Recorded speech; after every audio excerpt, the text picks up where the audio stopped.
Perfect. All right. Welcome, everyone. I'm Kat, the head of content and social media at Lumen. And at Lumen, we train your people for the future while getting work done. And I'm so excited today about our topic, which is why fun matters in the workplace. And I'm here with the co-founder of the Go Game, which I had the fantastic opportunity to do a demo with them this week, and excited to share that with you. So welcome, Finn. Thanks for being here. Pleasure to be here. Great, thanks. Yeah, so like I said, I had an opportunity to do a demo of the Go Game this week, and I've done a lot of online games, with teams and whatnot. And I have to say that, like, one of my favorite features about being on the Go Game this week was not being on Zoom. You guys have created your own platform for gaming, and there's a host that's really exuberant and fun and silly, and like everybody on there was laughing, and I didn't know anybody on there, but we had such a good time, and we won, by the way.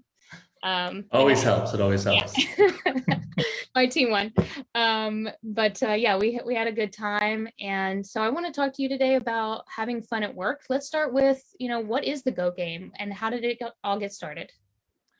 Well, the Go Game is a team building company, and we've been around since 2001, actually, kind of a dinosaur in Silicon Valley times, but created during the recession and after I went to Burning Man and got inoculated into that whole type of experience, and thought this would be a great thing to bring into the real world. And so we made a scavenger hunt that you could play on a cell phone and run around from place to place, solving clues, finding actors, being prompted to create works of genius and creativity, capture with phones, with cameras. You might remember that there was no camera inside of a phone back then, so we had to give people phones and cameras and then technologically combine them.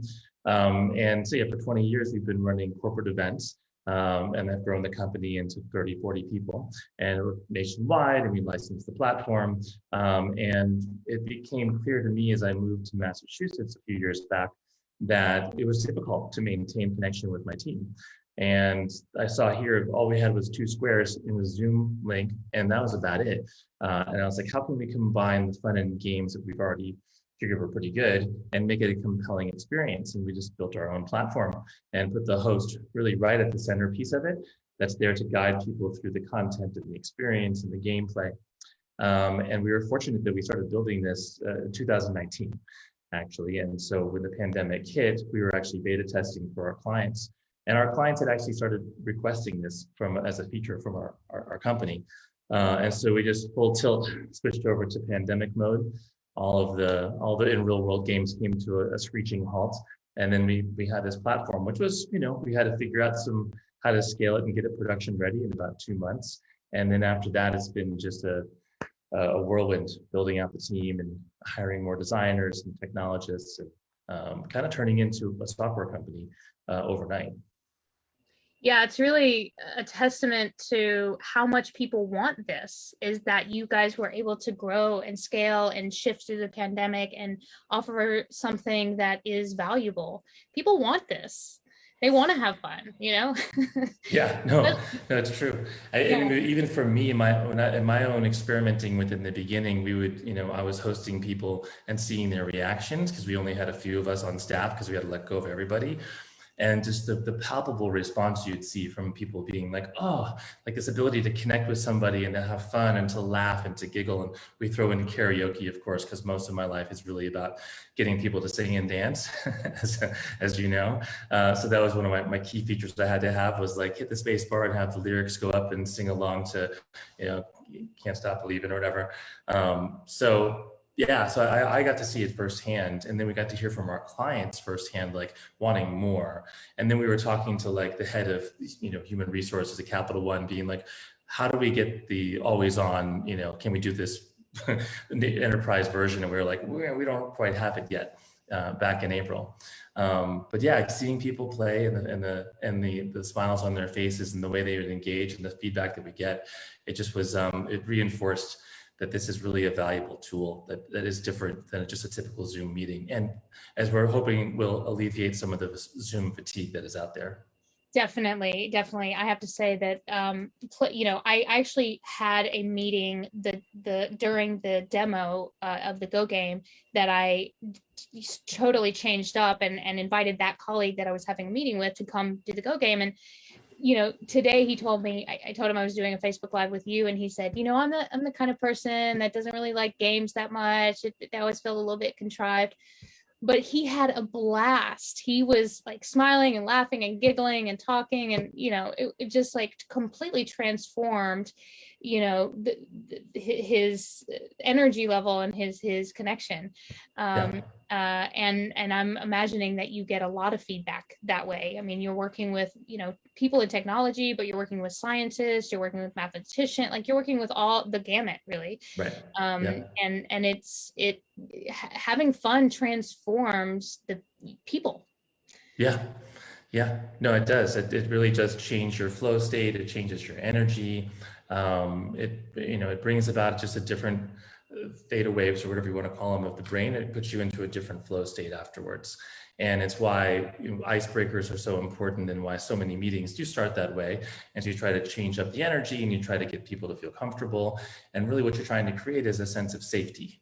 Right. And that's kind of what a game is all about. It's like, okay, we're going to have to do something different here. We're going to have some rules so that there's a sort of defined, narrow range of activity that you're kind of expected to do.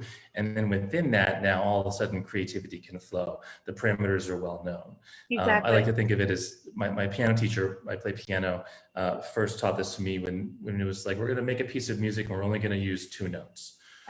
And so how are you going to make this sound interesting with just 2 notes, and all of a sudden you got to come up with some rhythms, and you got to dynamics and timing and so forth.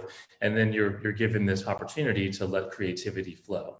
And that's really what the parameters of a game does, in my estimation. Yeah. So I'm also hearing not only that you're giving people parameters in which to collaborate together, to build trust, to build safety, but also, there's a sense of limiting, like you can only do this particular thing. How can you create together and do this thing? So I love that. And that kind also, go ahead. I'll also add that one of the key features in it is that we found that there's often, like, once you get past 6 or so people in a room, one of these Zoom rooms, it's like who's talking and when, and a lot of cross-talk and over-talk in the muting states. And that's something that we really tried to solve for.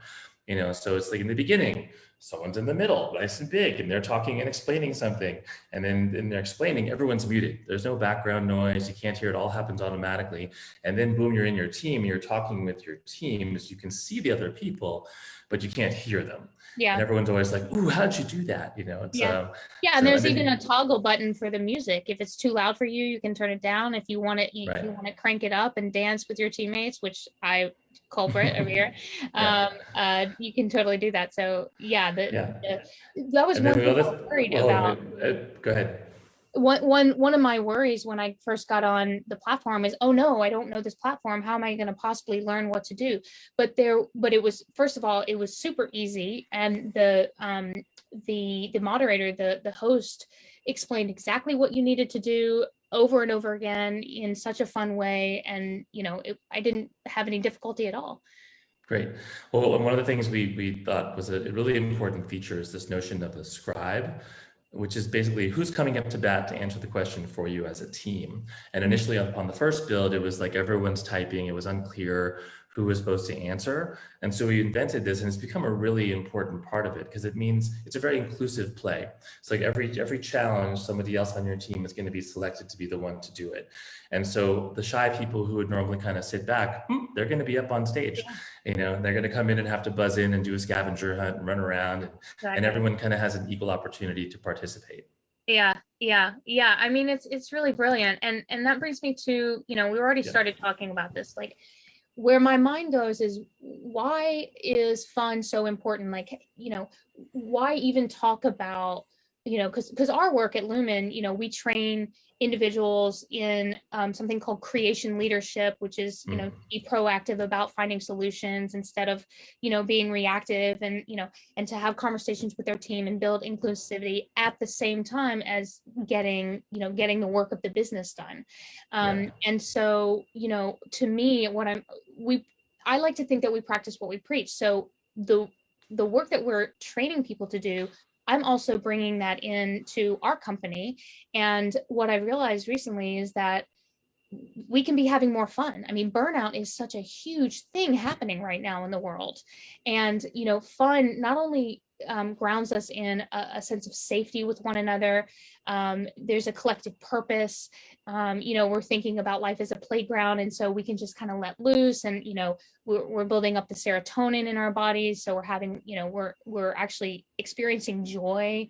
But also, we are just kind of letting go of our biases and our expectations, and once we finish that game, we can take that into our meetings and into our product launches and whatever we're doing at work. We can take that with us, and so I want to just do a plug for Jane McGonigal here, who has a TED Talk about how gaming can make the world better.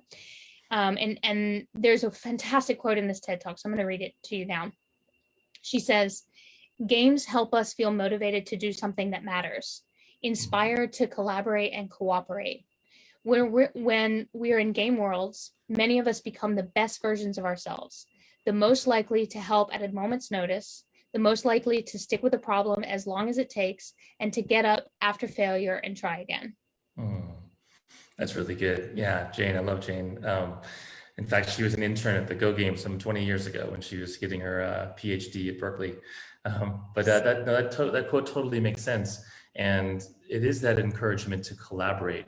And then I take it a step further. Like I've heard this analogy around the campfire. When you get to a campfire and you see the stars up above and you get to relax for the evening, that it's not just like you like camping, it's actually that it's tapping into something super primal. That this was like how the end of the day happened. This is how you completed your work as we've grown over the years. And it's like deep in our DNA that this is the moment to like, and it just taps into the dopamine sensors. And the same thing when we collaborate.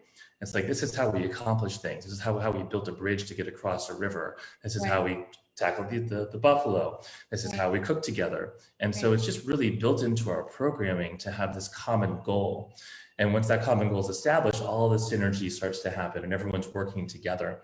And so we create that in a little microcosm of what work is in a half hour playtime experience, but really it does translate to the rest of the organization as to how you're going to collaborate and that success you're going to feel when you reach your goals. Yeah. So I did a little research on this, and I have one statistic that I think just sums it all up, which is we like people better after we play a game with them. We like people better. I like you better when I play a game with you.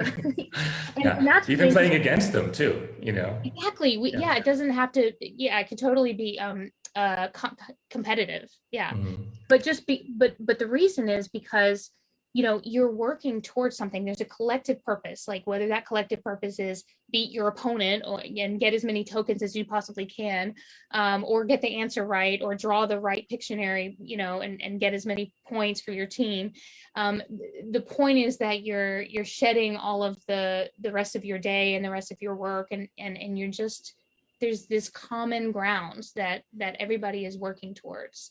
And so in some ways, humans are meant to sync up with one another. We're meant to be in relationship with one another. And so this is just one way to foster that synchronicity. Yeah.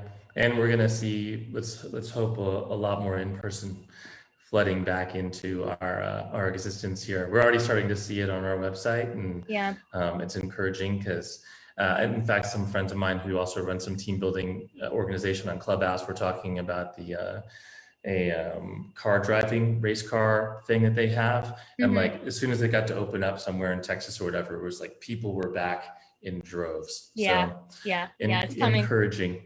And unfortunately, Go Game is ready for either one.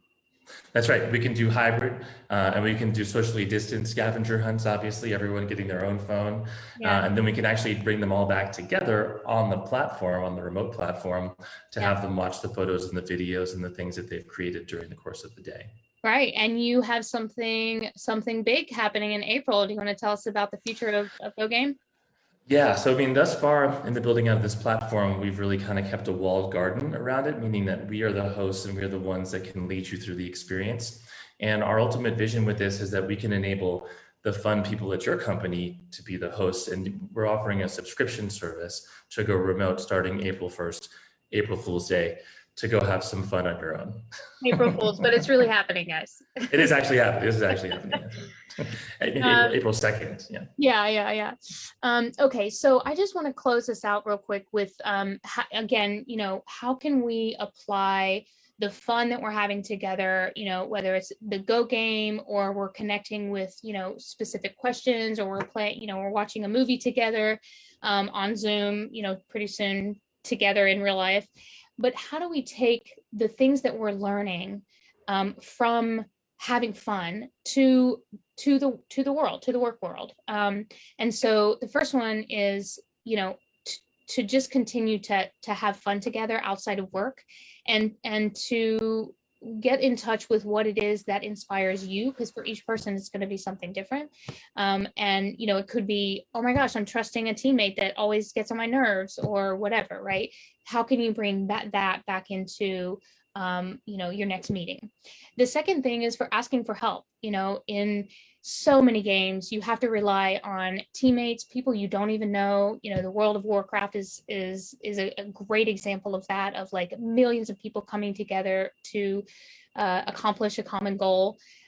So asking for help at work, that's a really important piece of getting the work done, but also having an enjoyment of each other. The third thing is to clarify purpose. Like, why are you doing what you're doing? When we as humans do things that are not meaningful, it becomes static and stagnant, and lazy is a term that is used for when people don't want to do things that aren't inspiring to them. So clarifying your role purpose and your organizational purpose, just like you do in a game. You know why you're there, what you're going to do, what you want to set out to do and accomplish. And then the fourth one is to acknowledge the heck out of one another. So in gaming, there are these all this positive feedback that you get, like +1 strength or +2 intelligence, right? But we don't do that in the real life. This is what Jane McGonigal talks about in her TED Talk. Like, what if we were to do that in real life? Like high five Finn for, like holding excitement for people, for the human race, holding fun as an important piece of our existence. Like, high five Kat for hosting a Facebook Live, whether people are watching it or not. Like, that's a scary thing to talk about anything in front of people. So high five for that. If we can bring that into our work world, I think work would be just so much more interesting and fun and delightful. Is there anything else you want to add to, bringing fun and play into the workplace? I mean, we've got our 2 Slack channels. We've got our gratitude one, and we got our Recuerdo, which is the place where we put all of our memories. And so having those vibrant and really, and our managers do always take the time to call out people. And now we've got 120 hosts, and calling them out for the good reviews that they get, and everyone sees it, and everyone contributes. And it was so powerful to see that come to fruition during the holidays, when it was really super busy for us and everyone was working super hard. But the amount of unsolicited gratitude that came from the employees, that were really so grateful for the chance to do this job, and also for the people who they'd met there, and the support that they had given, and that dynamic is priceless in an organization. So I highly encourage the gratitude channel for sure. Wonderful. Yeah. Thank you for that reminder too. All right. Well, thanks so much, Finn. This has been super fun. And I hope that we see all of our viewers on the Go Game. I know for sure I'm going to jump back in as soon as I can and bring that to my teams. So thanks for joining me today. Thank you, Kat, for inviting me.